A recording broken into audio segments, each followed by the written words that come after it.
Here we are on the way to one of the greatest Barolo tastings ever known to man. Here you see the northern slopes of Cerequio and you see less snow. That's because they're a little warmer even in the wintertime. And the southern exposed slopes have a lot of snow on them. Now we're traveling down the driveway to the ancient cellars of Cerequio that are being rebuilt. And we're going to have our tasting right in that cellar. Stay tuned. We're here in the Cerequio cellars of the Chiarlo winery with Michele Chiarlo, enologist, and his son Stefano, also an enologist. And this is going to be really an emotional experience for me because we're going to try a Barolo that's over 50 years old, a 1958 vintage, first one made by Michele Chiarlo. And Michele, can you tell us about the 1958 Barolo, as you remember it? I started my small winery in 1956. After 2 years, I decided to start it with Barolo because the first wine we produced it was the Barbera. But Barolo, it is also at that time a very famous wine. We decided to start to produce Barolo in 1958. Obviously, I don't know the 58 it was the great vintage because we decided we started it's not a good vintage or a great vintage. We are very lucky because in 1958 it was the natural green harvest because during the May you have a big hail precipitation, you have a natural green harvest because the yield it was very low yield.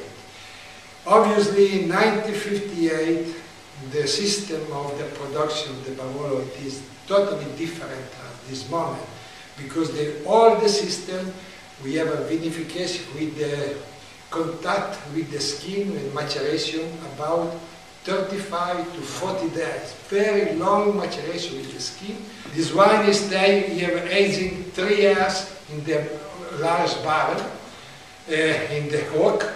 Obviously, after we put it in the bottle, this wine is staying for about close to 50 years in the bottle, but we have each 10 years we change the cork. We change the cork because and we put some wine, the other vintage, a small quantity because you have a natural evaporation of the wine. It was always the great surprise. A great surprise here when you arrive at 30, 40, and 50 years, you maintain the character, you maintain the freshness, you maintain the character of the Nebbiolo, because Nebbiolo is an incredible variety. I said enough. I'd like to taste the wine. Absolutely, absolutely. Let me get a decanter.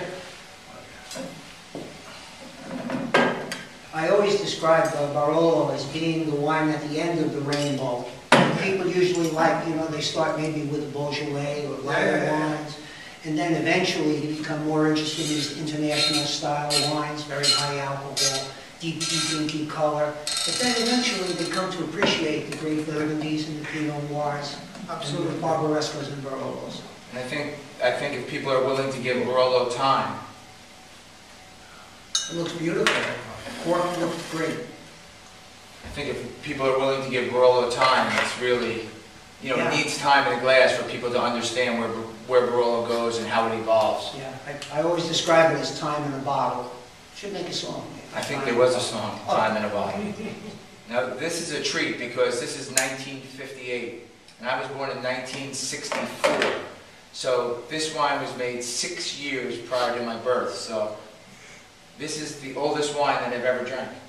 And it's an honor to be here today to try this great vintage and this great Barolo from Michele Chiarlo.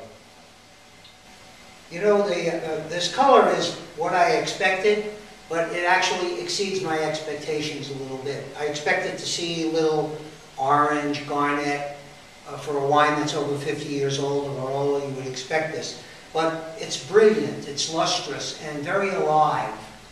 I don't know if that's a good description of a color, that it's alive. Absolutely, but it's not tired looking, It's very clear, very clear. Yeah, clear, brilliant, very lustrous. Clear. I want to see how it tastes on the lips now, though. In the mouth. I'm ready to.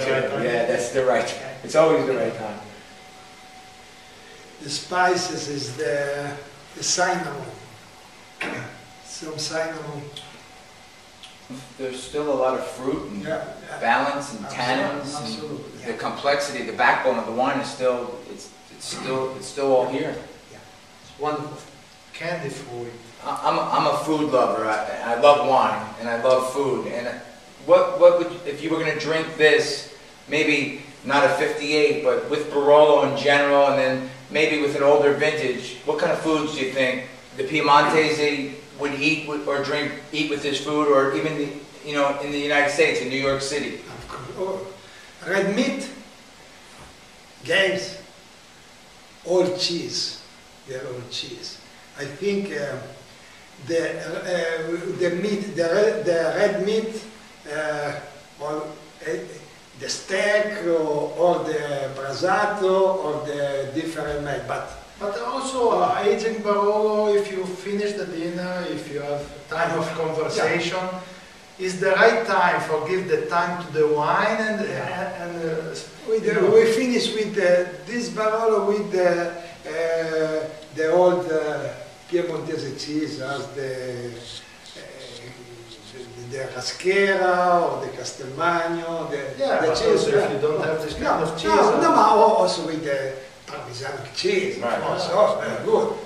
Or even after a meal, when you're sitting relaxing and you're in that meditation state. Meditation, yeah. Right, Meditation. sitting and you're in that state of mind where you can really focus on what's happening, because this is amazing. This is 50 years in a bottle. It was bottled up for 50 years, and we opened it and invited it to our party or to our house or to our home, and it's really a celebration of a lot of hard work and time, in the bottle. Piemonte, we discovered gradually Piemonte. And now the people who come in Piemonte, I spoke with a lot of people, they coming again.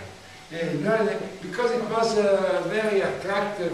Now in the last 5 or 6 years, Torino, that after the Winter Games, become the most touristic for art, modern art. Very important Egyptian or Egyptian and Absolutely. You consider that Torino was a small parish because they need the royal family, especially they have some very nice buildings.